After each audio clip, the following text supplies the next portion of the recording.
Hi beautiful souls, welcome to my channel From the Ground. I'm Meral, and in today's video we're going to be talking about how you can empower yourself to change the world. 3 ways to overcoming helplessness relating to things that are happening and events that are happening around the world that are outside of your control. Before we get started, let me tell you more about who I am. I'm Meral. I am somebody who is very passionate about trying to bring out the best in you, the best version of you, empowering you to be the best version of yourself. On my channel you'll find a lot of healthy plant-based recipes, guided meditations, and self-development videos, and a whole lot of other stuff.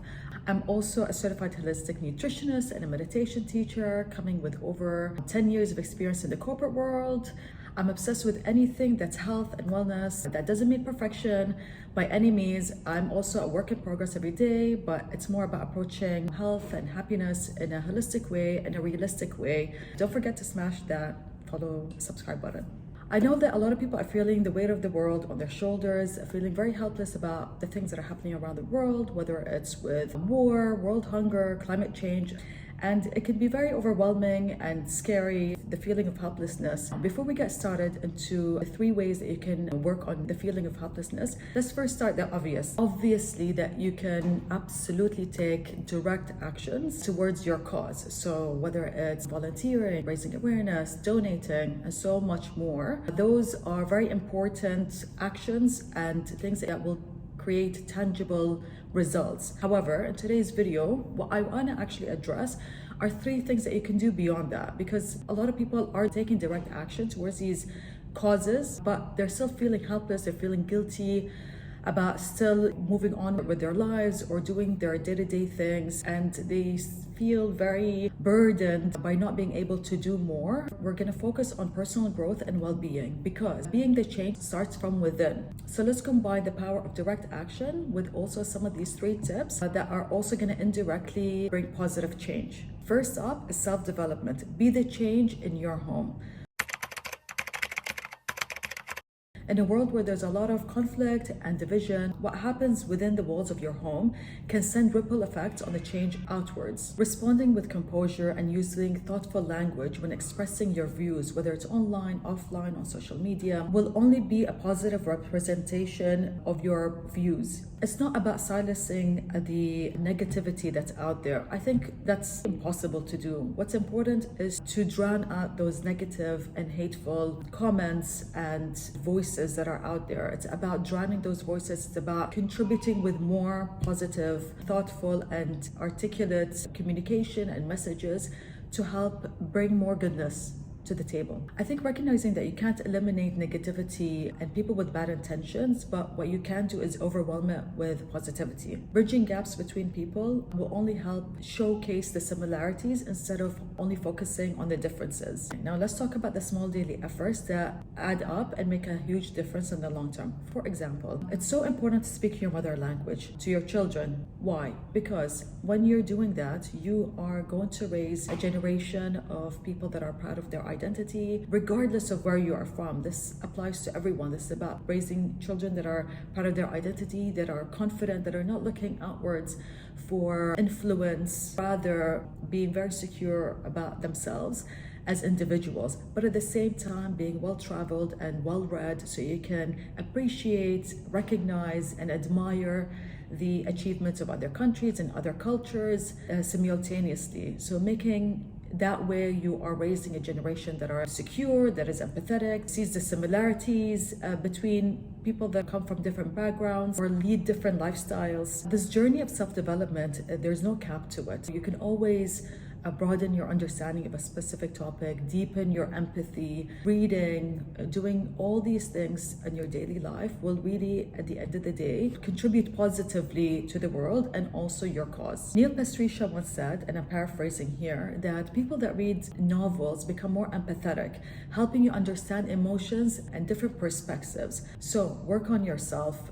speak your mother language, read and travel, and appreciate others, especially people that are different from you, to bridge all these gaps of differences. This is not to say that you're not already an empathetic person, or we're not all empathetic, or we are not open-minded, but the idea behind this point is that there is no limit to this. Every time I broaden my understanding about a specific topic or become more tolerant or understanding when I'm learning different things about different topics. There is no limit to that. I've always considered myself to be somebody who is kind and loving, but it doesn't mean that I can't be even more kind and more loving and more giving and more understanding and more tolerant and more patient. Sky's the limit. Moving on to tip number 2, which is nourishing your body for resilience. Where do I get started? What do I mean by that? I mean that it's so important for you to look after your physical and mental well-being for the greater good, for yourself, but also for even for your cause. And that's not being selfish. A lot of people sometimes feel guilty about maybe taking the time to eat a good meal when there are so many people that are struggling and don't even have a good meal to eat, or just feeling guilty about the small things in life and doing things like that bring you joy, or practicing a hobby or a sport. I think we have to understand that while going back to the point, while you can take direct action towards a specific cause, also you looking after yourself will only make you sustain how much you can give towards your cause. So that's not being selfish. That's really important. It is only contribute for the greater good. In a world filled with a lot of injustices and suffering, it's crucial to prioritize your physical and mental health. The importance of eating well, sleeping well, exercising, and doing the things that bring you joy might feel like a luxury, but actually it's essential for your overall well-being and for the greater good of your cause. Remember, looking after your health indirectly contributes to your cause. Your efforts are needed, and you can't contribute if you are burnt out, if you're not feeling good about yourself, if you haven't had a good night's sleep. You're not going to be able to produce the best you can. Sustainability of your efforts towards your cause requires a healthy and resilient you. Make your self-care a priority. Your well-being is not a selfish act. It's a necessity for the positive change that you wish to see in the world. On to tip number 3, practicing gratitude for a positive mindset. The world seems very dark.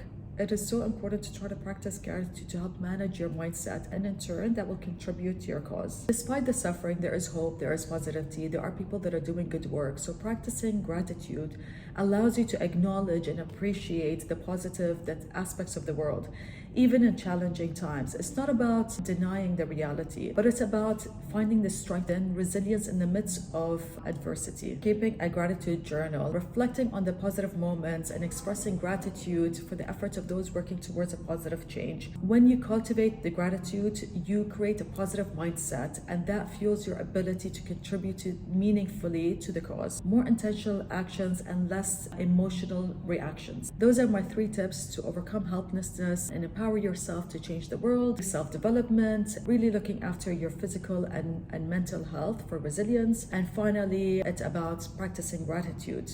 You're not only impacting yourself and your well-being, but you're also contributing to the change that we want to see in the world. From the ground is a community, and we can all bring something to the table. So please, in the comment section below, write your tips to how you overcome helplessness. Also, please write what did you like, what you want to see more of, and don't forget to subscribe to my channel, where you can also see more content on healthy plant-based recipes, meditation, and more self-development videos. Thank you for watching. Really appreciate you taking the time, and see you in the next video. Bye.